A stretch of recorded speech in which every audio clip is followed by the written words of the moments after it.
രാജ്യത്തെ ഓഹരി നാണയ വിപണിയിൽ ചരിത്രപരമായ ഇടിവ്.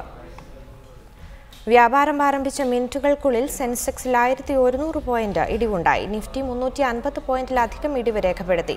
രൂപയുടെ മൂല്യം ഡോളറിനെതിരെ വീണ്ടും ദുർബലമാവുകയാണ്. 66 രൂപ 50 പൈസയാണ് രൂപയുടെ ഇപ്പോഴത്തെ മൂല്യം.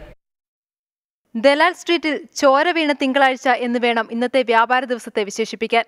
ചൈനീസ് യുവാന്റെ മൂല്യത്തകർച്ചയെ തുടർന്നുണ്ടായ ആഗോള കറൻസി യുദ്ധവും GDP വളർച്ച കുറഞ്ഞ് ചൈനയിൽ സാമ്പത്തിക മാന്ദ്യം പിടിപെട്ടതുമാണ് ലോകത്തിലെ എല്ലാ രാജ്യങ്ങളിലെയും ഓഹരി നാണ്യ വിപണികളെ നഷ്ടത്തിലാക്കുന്നത്.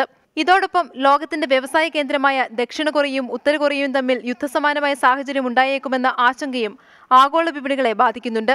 മറ്റ് രാജ്യങ്ങളുടെ വിപണികളുമായി താരതമ്യം ചെയ്യുമ്പോൾ ഇന്ത്യയുടെ സ്ഥിതി ആശങ്കാജനകമല്ലെന്ന് reserve bank governor Raghuram Rajan പറഞ്ഞു.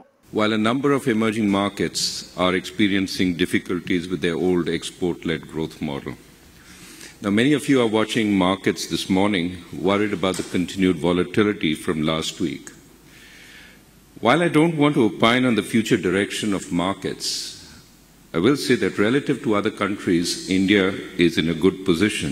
കരുതൽ ശേഖരത്തിൽ നിന്നും ഡോളർ വിറ്റഴിച്ച് രൂപയുടെ മൂല്യം സ്ഥിരപ്പെടുത്താൻ റിസർവ് ബാങ്കിന് മടിയില്ലെന്നും രാജൻ വ്യക്തമാക്കി.